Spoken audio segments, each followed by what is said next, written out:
dosen tuh ngomong tok, ngeritik tok dan sebagainya, dan ngeritik yang santun. Saya ketawa aja, ngeritik kok santun. Kampus itu tidak sekedar menjadi menara gading. Pergi minum bersama di kafe-kafe atau ya mereka minum alkohol ya. Jadi saya kira tradisi seperti itu yang perlu kita, ya beda pendapat ya boleh, tapi habis dari itu ya udah. Katanya dosen itu kok jadi kuli necis, diam aja. Oke.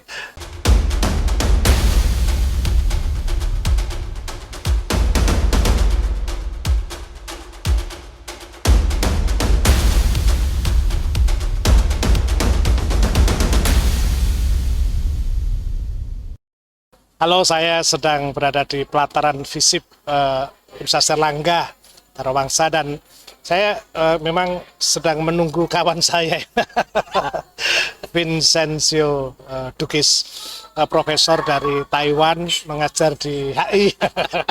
Semua orang kan profesor. Mas Dukis saja yang lebih anu. Ya, Mas Dukis, saya memang ini kita lagi uji coba untuk membuat, selama ini kan udah banyak podcast, kemarin ada sejumlah orang pengen FISIP mbok speak up gitu loh, makanya saya bilang ini tadi ngomongin tak junjung, nah saya paksa Anda untuk bicara. Apa pandangan Anda terhadap pentingnya ekspresi? Katanya dosen itu kok jadi kuli necis, diam aja. Oke. Saya kira ini sebuah terobosan yang sangat bagus ya.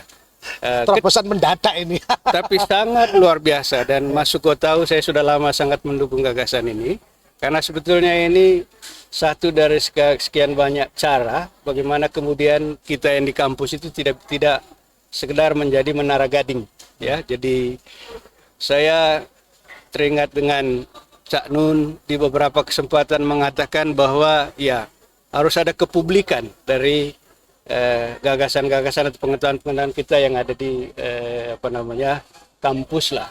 Karena itu kita perlu banyak medium. Ya, selama ini media cetak itu beberapa teman misalnya sudah memberikan gagasan atau pandangan tentang isu-isu tertentu, tapi saya kira cara-cara seperti ini yang masuk ke gagas ini merupakan sesuatu yang jauh lebih luas dan lebih fleksibel. Ada 3 hal yang sekaligus bisa disalurkan melalui ini. Satu, kita kan punya narasumber yang sangat banyak, dosen-dosen dengan kepakaran masing-masing. Jadi menjadi sarana bagi setiap kita untuk bisa mempublikkan, memberikan sedekah keilmuan kepada publik, gitu ya. Kemudian yang kedua, dengan cara ini kita bisa menunjukkan kefisipan kita sebagai institusi dan keuniran tentu saja. Itu kata Cak Nun ya, sedekah ilmu. Iya. Itu menarik. Saya pernah dengar itu. Saya itu kan lihat teman-teman itu, misalnya Pak Dekan kita Prof. Bakun itu kan sosiolog yang kenal. Kita dulu punya Pak Tantio, Pak Hotman, tetapi kan dokumentasi mereka dalam teks tulisan. Betul. Tapi dalam konteks ketika saya belajar media dan media sosial telah menggeser semua dokumen itu, maka ya ini saya coba. Betul. Jadi terus yang ketiga seperti tadi saya teruskan itu kan kita punya apa yang kita sebut dengan tridharma ketiga itu, pengabdian. Ini saya kira salah satu bentuk pengabdian yang tidak perlu SK, tidak perlu tapi real. Kita berbagi, dan kalau kita lihat sekarang penelitian skripsi teman-teman itu kan banyak yang sekarang referensinya itu adalah statement, pernyataan daripada ahli di bidangnya yang diperoleh melalui podcast yang ada. Jadi karena itu sangat-sangat bermanfaat. Ya, saya itu kan pengen gini Mas Dukis. Selama ini kan kita dikritik juga di media nih, bagi para pengkritik saling mengkritik. Dosen tuh ngomong tok, ngeritik tok dan sebagainya, dan ngeritik yang santun. Saya ketawa aja, ngeritik kok santun. Ini bukan santun dan tidak, tetapi rasionalitas. Betul. Sehingga misalnya ada kebijakan-kebijakan negara yang tidak berpihak rakyat, di situ maksud saya para ahli-ahli FISIP ini atau dosen siapapun lah untuk memberikan gambaran itu gitu loh. Betul. Biar nggak asik dalam waktu itu saya tapi jangan bilang siapa-siapa.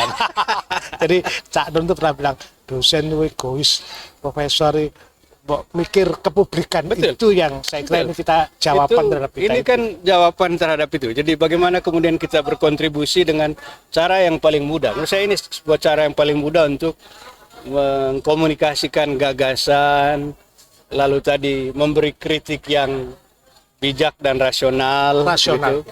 Jadi kritik itu bagian yang selalu terintegrasi dalam kehidupan seorang akademisi, harus itu.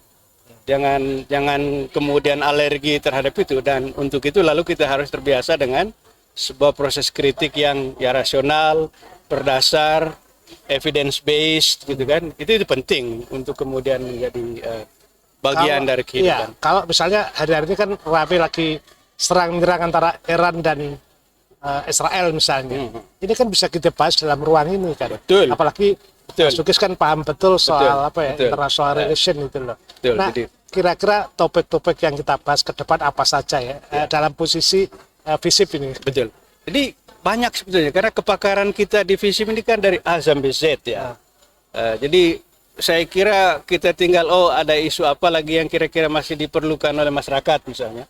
Ya, rekan mana yang kemudian punya kepakaran di bidang itu silakan kemudian Makanya jujur Mas Suko, saya sangat suka dengan cara seperti ini karena ini tadi saya bilang bentuk paling sederhana untuk mensodakohkan keilmuan kita gitu. Dan Pak Dukis sodako lebih pasti dari saya ini. iya, ya enggak tahu saya Harus latihan. saya lupa persisnya kapan saya dengar dari Cak Nun itu. Tapi Mas Suko mungkin pernah ingat entah 2007 atau 2008 kita mengundang beliau ke sini kan. Kalau saya tidak salah ketika itu saya dengar itu. Oke. Omongan Mas itu. Dukis, lama Anda di luar negeri misalnya, di Taiwan. Taiwan di terutama, ya. Apa kira-kira yang bisa dikomparasikan dengan cara-cara posisi sebagai akademisi di sana dan di sini? Saya kira ada banyak kesamaan lah, tapi Ya. dan terutama fungsi memberikan pikiran-pikiran jernih, kontrol sosial, kritik negara. Betul, betul. Jadi saya kira itu ya kalau yang bahkan kalau di Taiwan agak unik di kampus yang saya mengajar 2 tahun itu mereka bahkan sangat ekspresif misalnya ini kelompok yang mendukung ini gitu. Ini kelompok yang mendukung dalam pengertian gagasannya. Gagasannya ya. Ini harus Gagasan ini harus ini. Jadi gagasan tentang misalnya kebijakan ekonomi tertentu atau kebijakan luar negeri misalnya.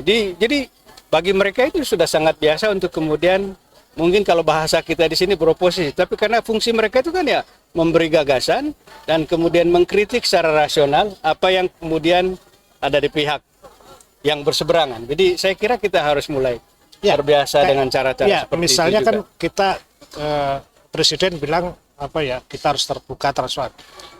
Saya kira akademisi harus speak up dong. Misalnya kalau ada koperasi merah putih itu jangan serta-merta diupacarakan, diupai dan belum terbukti. Iya. Kan harus ada pencabaran terhadap kebijakan itu. Betul. Dan idenya silahkan, tetapi kan harus ada proses itu, Pak Dukis. Dan jangan lupa yang tadi saya sebutkan itu kekuatan kita di kampus itu kan ya evidence based gitu. Jadi bukti itu harus kuat untuk kemudian mendukung argumen kita.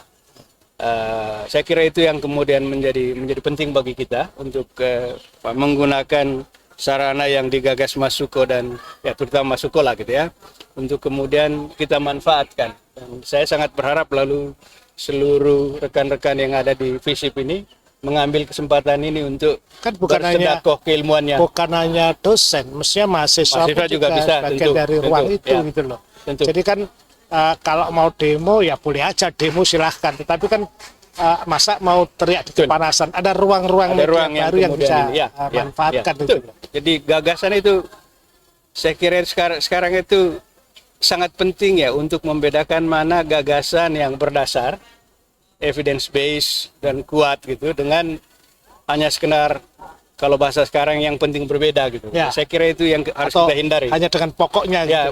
Itu lebih parah lagi pokoknya gitu. Tradisi dialektika itu kan sebenarnya untuk menemukan jalan bareng, kan toh tujuannya sama.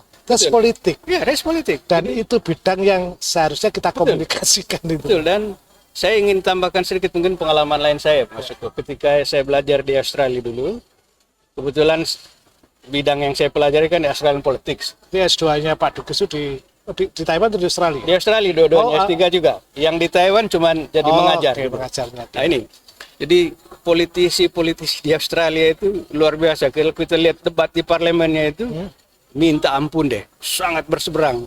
Tetapi begitu selesai itu mereka keluar pergi minum bersama di kafe-kafe atau ya mereka minum alkohol ya. Jadi saya kira tradisi seperti itu yang perlu kita ya beda pendapat ya boleh, tapi habis dari itu ya udah let's go. Ya mestinya kampus harus mengajarkan itu. Kampus harus memperlihatkan Dan itu. FISIP harus memulai Harus dengan cara-cara menjadi. itu. Jadi boleh saja misalnya saya dengan Mas Suko berbeda pandangan dalam soal isu apa gitu. Ya. Tapi kan harus jelas dasarnya apa gitu kan. Sehingga ya udah. Sehingga boleh saja nanti kita mengatakan oke, Mas Suko kita setuju untuk tidak setuju ya. Ya. Tapi setelah itu ya kita rokokan bareng. Ya, dan itu selesai dan tidak masalah. Ya. Karena goalsnya adalah material yang kita diskusikan. Betul. Jadi tidak dibawa sampai Ngapain? polarisasi itu, Pak. Nggak perlu itu.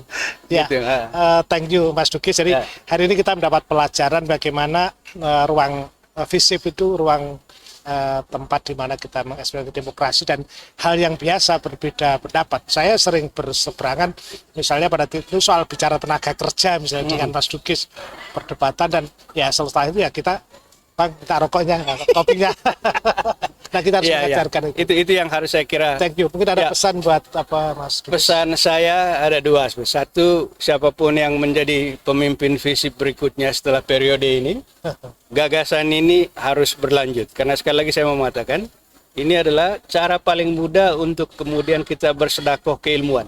Jadi memberikan gagasan, memperluas gagasan kita kepada masyarakat luas. Ya. Di luar tentu saja apa yang kita sampaikan di kelas. Kemudian ini juga bisa menjadi pembelajaran bagi publik. Kalau yang tadi saya sama Mas Suko sebutkan, kita tunjukkan perbedaan tetapi dengan cara-cara yang rasional, bijak, dan setelah itu ya we are still teman, Ya. kita masih sama-sama orang FISIP dan seterusnya. Saya kira itu, Mas. Yang harga mati adalah kebinekaan itu. Kebinekaan itu harus bisa diwujudkan dan ini mungkin saya tambahkan ini. Terima kasih Mas Suko Boleh, menyebut itu. 2 jam buat Anda boleh kok. Itu bisa menjadi, atau ini maksud saya, media ini itu bisa menjadi contoh kecil dari bagaimana kebinekaan itu, apa istilahnya, bisa kita tunjukkan. Saya tadi baru menyebutkan bersedekah keilmuan itu kan Mas Suko bisa interpretasikan itu kan. Itu saya yang mengatakan itu. Dan itu sangat bernilai. Ya, Terima kasih Mas Suko. Terima kasih teman-teman akademisi FISIP akan hadir dan kita akan mensodakohkan ilmunya. Karena kalau mau sodakoh uang ya rada mikir. Itu. Tunggu tukinnya naik dulu. Tukin, oke. Thank you. Yo, oke, Kita makasih. ketemu di Sama-sama. acara selanjutnya. Thank you. Thank you. Thank you Mas. Yo.